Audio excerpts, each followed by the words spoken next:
One night stand আমি শ্রীমঙ্গলের এই রিসোর্টে একদিন থেকেছিলাম এবং সেটার রুমের একটা ভিডিও আমি করেছিলাম।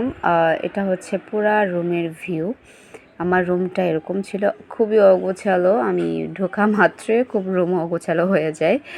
সো এটা হচ্ছে তার নমুনা। অ্যান্ড আমি তারও একটু ভিডিও করে নিলাম। সো এটা হচ্ছে বারান্দা। আমি একটু এখন বারান্দায় দেখাবো। অ্যান্ড রিসোর্টটা খুবই সুন্দর ছিল, আমার কাছে খুবই ভালো লেগেছে। যাওয়া মাত্র আমি ফ্রেশ হয়ে কাপড়গুলো শুকাতে দিয়ে দিয়েছিলাম। সো এটা হচ্ছে রুমের বাইরে দুপুরের চিত্র। দুপুরেও এরকম রোদ থাকে। তো এটা হচ্ছে রাতে আমি চা খাবো। অ্যান্ড এটা রাতের একটা ভিউ। তারপর আমি চা করে নিলাম। আমি কিন্তু যাওয়ার পরে চা খেয়েছিলাম, সেটার ভিডিও এটা। তারপর হচ্ছে আমি রাতে আবার খাওয়া দাওয়া শেষে 12টা-1টার দিকে আবার একটা স্ন্যাক্স খেয়েছিলাম। তারপর এটা হচ্ছে সকালের ভিডিও। সকালে আমি ঘুম থেকে উঠে একটু বাইরের ভিউটা এনজয় করতে চাচ্ছিলাম, সেজন্য আমি বাইরে দেখতে গেলাম যে কেমন ভিউ, আসলে সবাই কী অবস্থা, কী করতেছিল। দেখলাম অনেকে অনেক কাজে যাচ্ছিল অ্যান্ড আমি জাস্ট দেখতেছিলাম অ্যান্ড বসে বসে এনজয় করতেছিলাম। তারপর আমি আমার নামাজটা সেরে নিয়েছি রুমে এসে। তারপর 1 কাপ চা খেলাম। ওদের অবশ্য কমপ্লিমেন্টারি ব্রেকফাস্ট আছে। তারপর আমি ব্রেকফাস্ট খেতেও যাব, সেটাকে ভিডিও আমি এখানে করিনি। সো এটা হচ্ছে রুমের বাইরের সিঁড়ি, এটা আমাদের ধারা। তো সিঁড়ি দিয়ে বের হতে এইটা হচ্ছে আমাদের পথ। এই ডানে হচ্ছে একটা বাড়ি আছে, এটা হচ্ছে আমাদের রিসোর্ট, যেটা এখনও কমপ্লিট করে নেই ওরা পুরোপুরি ডিজাইনটা, কিন্তু আমরা এটাতে ছিলাম। আর এগুলো হচ্ছে ওদের রিসোর্টের অন্যান্য রুম, যেগুলোতে হচ্ছে 4-5 জন একসাথে থাকা যায়।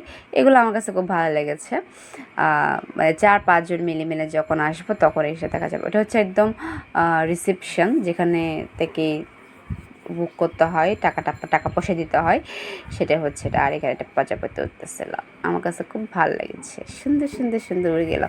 ওকে, এটা হচ্ছে একদম ওদের রিসেপশন, যেটা হচ্ছে এখান থেকে সব কিছু কোথাও। ওদের আরেকটা রিসোর্ট, মানে ওদের পুরানো রিসোর্ট যেটা, এটা নতুন করতেছে। সো পুরানো যে রিসোর্টটা, সেটাতে আমি এখনই নিয়ে যাব। So let's go. এটা হচ্ছে পুরানো রিসোর্ট, যেখানে হচ্ছে খুব কম টাকায় এখানে থাকা যায়। ওই যেটাতে আমি এখন ছিলাম সেটাতে একটু টাকা বেশি লাগে, এটাতে টাকা কম লাগে, কারণ এটা হচ্ছে টিনের ঘর অ্যান্ড এটা হচ্ছে বেড়ার ঘর। আমার কাছে খুব ভালো লেগেছে, যদিও আমি এখানে ছিলাম না, আমি এটা জাস্ট ভিডিও করার জন্য এসেছি। সো এটা হচ্ছে টিনের ঘর, আর এটা হচ্ছে একটা দোলনা। আমি দোল খেতে খেতে একটা বেড়ার ঘর, একটা কেবিন, এখানে 4-5 জন একসাথে থাকা যায়। আর এখানে টিনের ঘরটাতে কাপলস রুম আছে, কিন্তু বেড়ারটাতে আপনার হচ্ছে 4-5 জন বন্ধু মিলে আসলে সেরকম থাকা যায়। এটা হচ্ছে বেড়ার ঘর। অ্যান্ড যদি কারো ভাড়া ঘর থাকার ইচ্ছে থাকে, তারা তো ডেফিনেটলি তাদের অনেক দিন রাত্রি রিসোর্টের এই ঘরটাতে আসতে পারেন। খুবই ভালো নাকি, ভাইয়ারা বলেছিল, খুবই ভালো এনজয় করেছে ওরা রাতের বেলা।